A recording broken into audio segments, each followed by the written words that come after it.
बांग्लादेश में करीब 1 लाख करोड़ का नुकसान हो चुका है। आरक्षण के मुद्दे पर ही बवाल इतना बढ़ जाए, अनरेस्ट इतना बढ़ जाए कि वहां की चुनी हुई सरकार के मुखिया को अपना देश छोड़ना पड़े, ये मानने वाली बात नहीं है कि सिर्फ यही एक कारण हो सकता है। छात्रों का ये आंदोलन कहा जा रहा है वहां पे, तो उसकी जो टैकलिंग होनी चाहिए उसमें कहीं ना कहीं गलती हुई है। इतने बड़े पैमाने पर हिंसा हुई है कि जो अवामी लीग की जो गवर्नमेंट वहां पे थी, अब कहना होगा थी क्योंकि उसके मुखिया ही ने देश छोड़ दिया है और वहां पे इंटरिम सरकार बनाने की बात की जा रही है। आरक्षण वो दे रही थी कि बांग्लादेश के मुक्ति संग्राम में जो सैनिक मारे गए थे उनके परिजनों को आरक्षण दे रही थी। ये कोई ऐसा मुद्दा नहीं था जिसके लिए देश में बवाल हो जाए।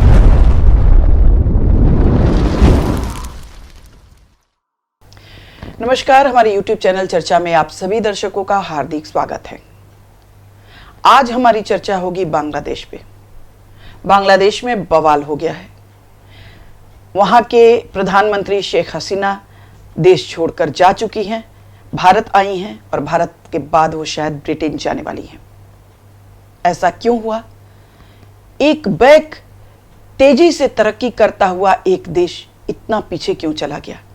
एक छोटे से निर्णय के बाद बांग्लादेश में जो बवाल शुरू हुआ उसकी परिणति इस रूप में होगी, इसकी किसी को आशंका नहीं थी, लेकिन ऐसा हुआ तो क्यों हुआ? आज हमारी चर्चा इसी पर केंद्रित है। हमारे साथ है वरिष्ठ पत्रकार खालिद रशीद जी। खालिद जी, स्वागत है आपका। नमस्कार। बांग्लादेश एक छोटा सा देश जो बहुत तेज तरक्की कर रहा था। जिस समय बांग्लादेश आजाद हुआ 1975 में जब सरकार बनी तो उस समय वहां गरीबी 83% थी, गरीबी की दर। 2020 में वो घट के लगभग 20 या 20.5% तक आ गई थी। विकास दर कोरोना के बाद भी 7.2 मेंटेन कर रहा था। अर्थव्यवस्था बहुत मजबूत थी। जो ग्लोबल रेटिंग एजेंसियां हैं उन्होंने उसको बहुत हाई रेटिंग दी हुई थी बांग्लादेश को। इसके कारण निवेशक भी आ रहे थे। काफी अच्छी पोजीशन में बांग्लादेश था। इस हित्ते में उसकी डेवलपमेंट को लोग काफी अच्छी नजर से देख रहे थे जी। एक बैक आरक्षण का एक मुद्दा उठा और बांग्लादेश तबाह हो गया। जब से ये मुद्दा उठा है तब से लेके अब तक बांग्लादेश में करीब 1 लाख करोड़ का नुकसान हो चुका है। बंद हो गया है बांग्लादेश पूरी तरह से और अब तो सेना ने कब्जा जमा लिया है। अब आगे क्या होगा बांग्लादेश का, इसके बारे में आप क्या सोचते हैं? देखिए, ये बहुत ही मैं तो इसे मानता हूं कि ये बहुत ही मतलब दुर्भाग्यपूर्ण स्थिति है बांग्लादेश के लिए ही नहीं, बल्कि जो लोकतंत्र में लोग जो विश्वास करते हैं उनके लिए बहुत ही दुर्भाग्यपूर्ण स्थिति है। बांग्लादेश हमारा करीबी देश है। हम एक जो बड़ी सीमा है वो उसके साथ शेयर करते हैं।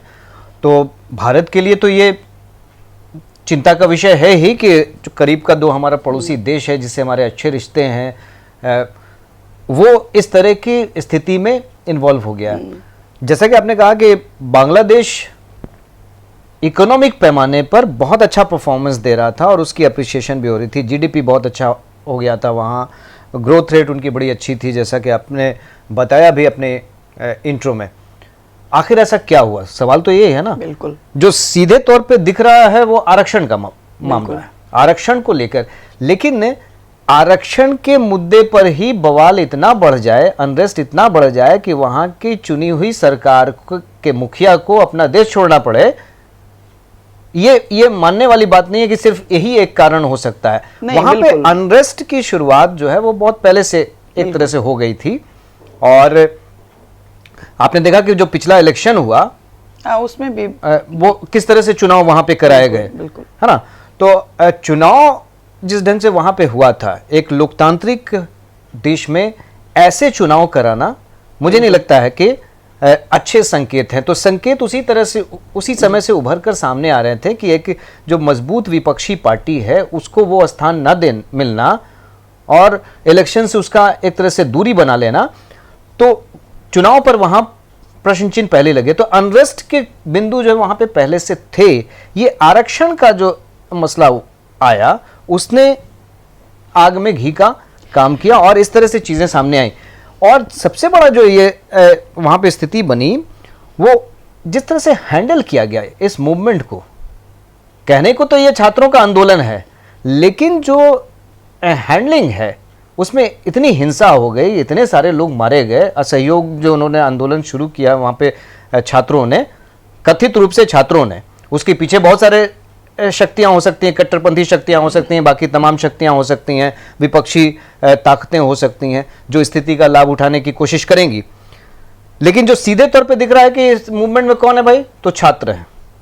छात्रों का यह आंदोलन कहा जा रहा है वहां पे। तो उसकी जो टैकलिंग होनी चाहिए उसमें कहीं ना कहीं गलती हुई है। इतने बड़े पैमाने पर हिंसा हुई है, इतने बड़े पैमाने पर हिंसा हुई है, क्योंकि चूक हुई है। यदि वो देश की प्रधानमंत्री हैं, वो हैंडल नहीं कर पाई तो उनकी चूक तो मानी जाएगी, बहुत बड़ी चूक है। लेकिन यदि हम बांग्लादेश की जो स्थितियां हैं उस पर गौर करेंगे तो जो शेख हसीना है वो आमतौर पर लिबरल जो वर्ग है उसका प्रतिनिधित्व करती हैं। माना जाता है कि कंपैरेटिवली वो लिबरल हैं जी। जो खालिदा जिया है कट्टरपंथी समूह उनके पीछे रहते हैं, और ये भी माना जाता है कि पाकिस्तान और चाइना का भी समर्थन उनको रहता है। खालिदा जिया तो विपक्षी हैं। शेख हसीना को माना जाता है कि भारत से गहरे रिश्ते हैं और भारत समर्थित वो मानी जाती है कि भारत को वो प्रश्रय देती है अन्य देशों की तुलना में।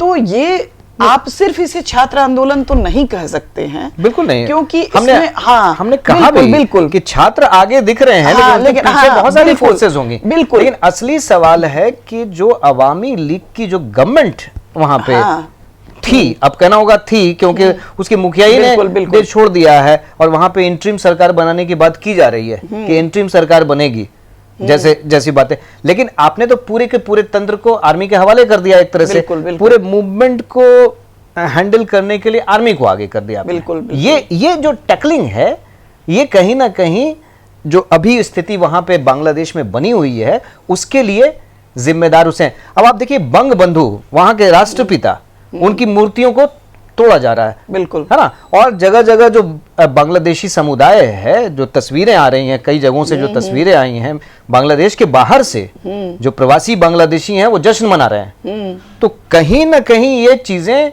इकोनॉमी आगे बढ़ रही है, तो लोगों को तो खुश होना चाहिए ना। इसलिए नहीं खुश हैं कि लोगों को खुश होना चाहिए। देखिए यही बात, कहीं ना कहीं जो पॉलिसी मेकिंग है उसमें कहीं ना कहीं दिक्कत है। वहां पे कट्टरपंथियों का सवाल अपनी जगह पे, बस मेरा ये कहना है कि फायदा उठाना चाहेंगे। पॉलिसी मेकिंग का जहां तक सवाल है, इकोनॉमिकल लेवल पर पॉलिसी मेकिंग इनकी काफी अच्छी थी और बहुत अच्छी ग्रोथ हो रही थी। पर कैपिटा इनकम बांग्लादेश की बहुत ज्यादा बढ़ गई थी, गरीबी कम हो रही थी, विकास दर बढ़ रही थी। सुनीता जी, सवाल ये उठता है कि अगर सब कुछ इतना अच्छा था, गुड था, हाँ, ग्रोथ रेट अच्छी, जीडीपी अच्छी, हाँ, जो हमारा प्रोडक्शन लेवल है वो अच्छा, जो गैप्स हैं इंटरनेशनल गैप्स जो होते हैं इकोनॉमिक्स में वो अच्छे बेहतर स्थिति में, है ना। हर जगह से अप्रिसिएशन, हर जगह से रेटिंग्स मिल रही है जो दुनिया की एजेंसियां हैं, इकोनॉमिक एजेंसियां। तो क्या सिर्फ आंकड़ों में था ये? कहीं ये डाउट तो होता है कि आंकड़े तो नहीं थे, कहीं केवल आंकड़े नहीं थे, जमीन पे नहीं थे। क्योंकि जो मेरी जानकारी है वहां पे रोजगार का भी एक प्रश्न है, इसमें आरक्षण तो है ही, रोजगार का भी प्रश्न है। और दूसरा, वहां की जो गवर्नमेंट है 2009 से शेख हसीना है, और जिस तरह से उन्होंने गवर्नमेंट चलाई, तो उस पर भी लोग आक्षेप कर रहे हैं कि कहीं ना कहीं उन्होंने एक तरफा ढंग से चीजें की हैं, जो कि इलेक्शंस में, पिछले इलेक्शंस में दिखा भी। एंटी इनकम्बेंसी तो होती ही है, यदि लगातार आप सरकार में हैं, सरकार चला रहे हैं, तो एंटी इनकम्बेंसी होगी और उसके लिए ये माना जाएगा। इसमें हम इसे डिनाई नहीं कर रहे हैं आपकी बात से। मेरा सिर्फ ये कहना है कि बेहतर चीजें हो रही थी, बांग्लादेश सही दिशा में जा रहा था। अब आप जो कह रहे हैं कि ऐसा क्यों हुआ, म्यांमार में सेना ने विद्रोह करके तख्ता पलट कर दिया, तो क्या वहां सब कुछ खराब हो रहा था? लोकतांत्रिक प्रक्रिया में विश्वास नहीं करने वाले लोग, चाहे बांग्लादेश में हो, चाहे इंडिया में हो, चाहे म्यांमार में हो, चाहे साउथ कोरिया में हो, चाहे नॉर्थ कोरिया में, सॉरी हम गलत बोल गए, वो जो नहीं इसमें यकीन करते हैं वो डिस्टर्ब करते ही करते हैं, आप उसको रोक नहीं सकते हैं। शेख हसीना की जो कमजोरी है वो यही है कि ऐसे तत्वों पर वो लगाम नहीं लगा पाई। आप चाहे कुछ भी करिए, आपकी नजर चौतरफा होनी चाहिए, चौतरफा नजर नहीं है, ऐसे तत्वों पर आप लगाम नहीं लगा पा रही हैं, या विदेशी ताकतें आपके देश में पैर फैलाकर आपको डिस्टर्ब कर पा रही हैं, तो ये आपकी कमजोरी है, निश्चित तौर पर कमजोरी है। निश्चित तौर पर वो तो सामने आ गया और ना। जहां तक सवाल है, आप अगर अपनी कंट्री छोड़ देते हैं, अपनी जनता को छोड़ देते हैं, तो वो जिस विश्वास के साथ लोगों ने आपको चुना, अब जैसे जो आरक्षण वाला, और आपने अपनी जनता को छोड़ दिया, आरक्षण वाला जो मसला था, आप ये ध्यान देंगे कि पिछले कुछ सालों में, कुछ वर्षों में बांग्लादेश बहुत कट्टरपंथ के चंगुल में आया था। काफी पहले बांग्लादेश को काफी प्रोग्रेसिव सोच वाला माना जाता था, और वहाँ अल्पसंख्यक बहुसंख्यक बहुत अच्छी तादाद में थे और मिलके रहते थे साथ में। इधर आप देखिएगा कट्टरपंथ का बहुत ये बढ़ा है, अल्पसंख्यकों पर हमले बढ़े हैं, कई तरह की चीजें हुई हैं, तो निश्चित तौर पर वो इसको रोक पाने में नाकाम रही। अब रहा सवाल आरक्षण वाला बात, तो आरक्षण वो किसको दे रही थी? बांग्लादेश जातीय आरक्षण था ही नहीं, ये आरक्षण वो दे रही थी कि बांग्लादेश के मुक्ति संग्राम में जो सैनिक मारे गए थे उनके परिजनों को आरक्षण दे रही थी। ये कोई ऐसा मुद्दा नहीं था जिसके लिए देश में बवाल हो जाए। मेरा अपना व्यक्तिगत जो सोच है वो यही है कि बहुत बड़ी शक्तियां हैं जो बांग्लादेश को अस्थिर करना चाहती हैं। सवाल उठता है ना कि वहां जो बांग्लादेश की स्थापना के जो मुख्य नायक थे, मुजीबुर रहमान, बिल्कुल, जो शेख हसीना के पिता हैं, वो राष्ट्रपिता, बिल्कुल, उनको इस तरह से वहां पे जो तस्वीरें आ रही हैं वो विचलित करती हैं निश्चित रूप से, कि उनकी तस्वीरों, उनकी मूर्तियों को तोड़ा जा रहा है, उन पे जो है वो चप्पलें फेंक रहे हैं या उसको डैमेज कर रहे हैं, और जो अवामी लीग की जो ऑफिस है ढाका में, उसको भी पूरी तरह से बर्बाद कर दिया है, डैमेज कर दिया है। तो एक ऐसी पार्टी जो वहां पे सत्ता में थी, उसका माना तो ये जाता है कि उसका ऐसा होल्ड होना चाहिए कि इन चीजों को कम से कम फोर्स बनाने में तो अगर स्थिति इस तरह से पहुंच रही थी, इस तरह से जाने वाली थी, वो जज अंदाजा नहीं था, उनको अंदाजा नहीं था। कोई दो राय नहीं है कि वो जज नहीं कर पाई, जज नहीं कर पाई तभी उनको इतना बड़ा खामियाजा उठाना पड़े। ये कह दें कि भाई कट्टरपंथियों को नहीं मौका मिल गया, तो कट्टरपंथियों को कंट्रोल करने की जिम्मेदारी किसकी? नहीं, बिल्कुल, और सरकार की। और देखिए, कट्टरपंथ जो है ये एक शब्दावली है। एक्चुअली कहीं भी किसी भी देश में इस तरह की ताकतें उभरती हैं, दक्षिणपंथी, वामपंथी तो होते हैं, तो उसमें क्या होता है कि कहीं ना कहीं बहुत बड़ा हाथ रहता है। ये मत समझिए कि मान लोकल लेवल पर उनकी इन्वॉल्वमेंट है, और उनकी इन्वॉल्वमेंट है सुनीता जी। मैं तो ये कह रहा हूं कि यहाँ पे सीधे तौर पे मुझे तो लगता है कि पाकिस्तान और चाइना, बिल्कुल इनकी सीधी वहां पे दखल है इस पूरे मामले को इस स्थिति में लाने में इनका रोल है, और ये चाहते हैं कि एक कमजोर बांग्लादेश रहे जहां पे ये मनमानी कर सकें, बिल्कुल, और ये भारत के इंटरेस्ट के अगेंस्ट। बिल्कुल। और अभी आप ये हम लोग अभी पिछले ही एपिसोड में चर्चा कर चुके हैं कि चीन जो है बहुत तेजी से विस्तार करना चाह रहा है, और चाह रहा है कि भारत के जो साइड जितने भी पड़ोसी देश हैं उस पर वो अघोषित कब्जा जमा ले, ताकि उसका लक्ष्य भारत है, भारत को कंट्रोल करना, पड़ोसी नहीं, मित्र देश, कोई भी देश। बिल्कुल। तो आप नेपाल में भी देख लीजिए, बांग्लादेश में देख लीजिए, तो चीजें हो रही हैं। हालांकि उनके अगर देखें तो उनको जो है मुंह की खानी पड़ी। श्रीलंका में आप देखें ऐसी स्थितियां वहां थी, राष्ट्रपति भवन को लोगों ने कब्जे में ले लिया था। अभी देखिए श्रीलंका, तो चाइना तो यही करता रहा, कब्जा तो नहीं कर पाया ना चाइना, और आज उसके बाद से स्थिति ये हुई कि जो श्रीलंका भारत का बहुत मित्र नहीं माना जाता था, लेकिन वो अब भारत के करीब ज्यादा आ गया चाइना की तुलना में। श्रीलंका के लोगों को ये बात समझ में आई कि ये है, तो देर सबेर बांग्लादेश को भी समझ में आएगी। अब एक सवाल ये भी है कि बांग्लादेश की इस अस्थिरता का भारत पर क्या प्रभाव पड़ेगा। तो मेरा जहां तक सवाल है, दो आयाम से हम लोग इसको देख सकते हैं। पहला तो ये है कि जो सीमाएं लगी हैं, 4000 शायद किलोमीटर से अधिक की सीमाएं हैं, या शायद बहुत बड़ी सीमा है, एग्जैक्टली डाटा थोड़ा मिस कर रहे हैं, मैं भी मिस कर रहे हैं। तो वो इतनी बड़ी सीमा है, तो डेफिनेटली यदि वहां अस्थिर सरकार रहेगी तो भारत की सीमा सुरक्षा खतरे में पड़ेगी, बहुत बड़ा है। दूसरा ये है कि भारत ने बहुत पैसा लगाया है बांग्लादेश में, लगभग हमको लगता है कि 93 परियोजनाओं पर 70,000 करोड़ की राशि उसने बांग्लादेश में लगाई है।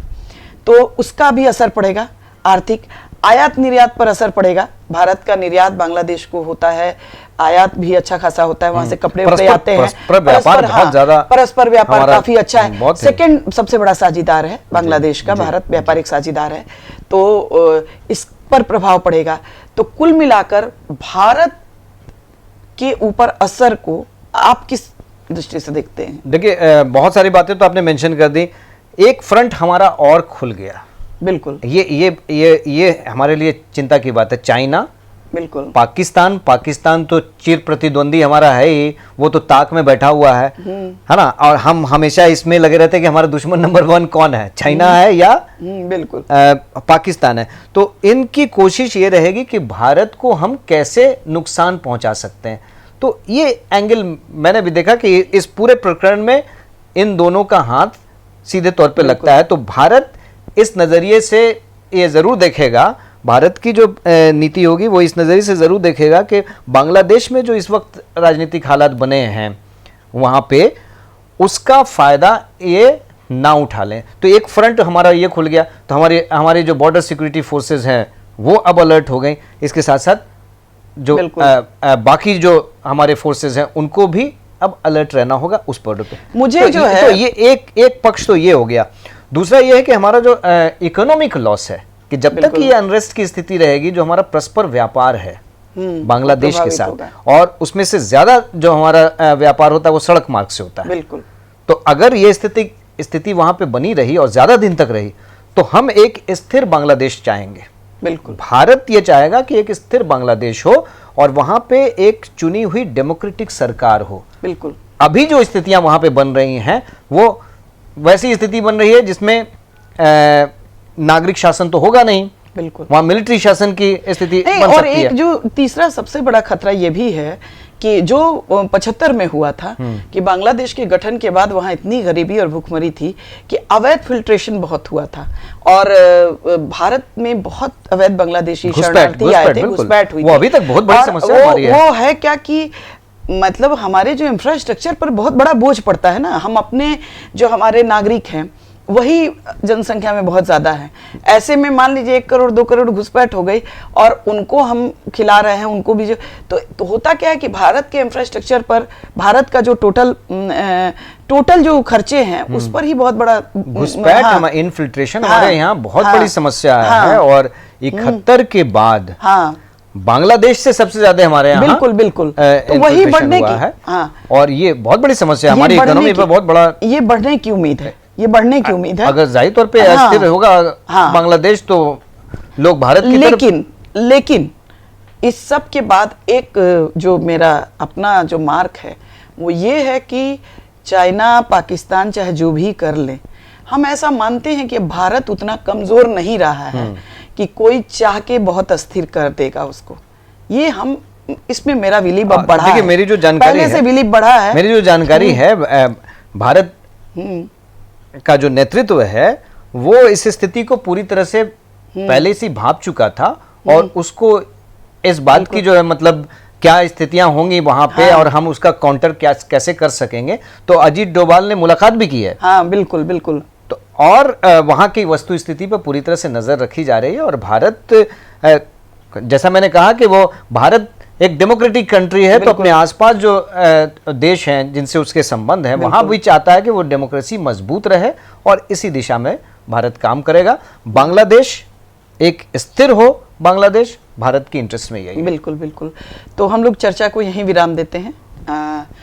दर्शकों, बांग्लादेश हमारी मित्र कंट्री है और उसके प्रति हमारी पूरी सिंपैथी है। जो हमारे दोस्त हैं उनके साथ हम जमकर दोस्ती निभाते हैं।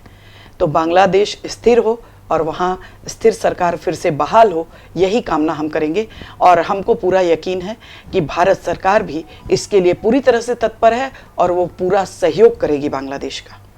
आज की चर्चा को हम यही विराम देते हैं। हमारी ये चर्चा आपको कैसी लगी इस पर अपनी प्रतिक्रिया ज़रूर दीजिएगा।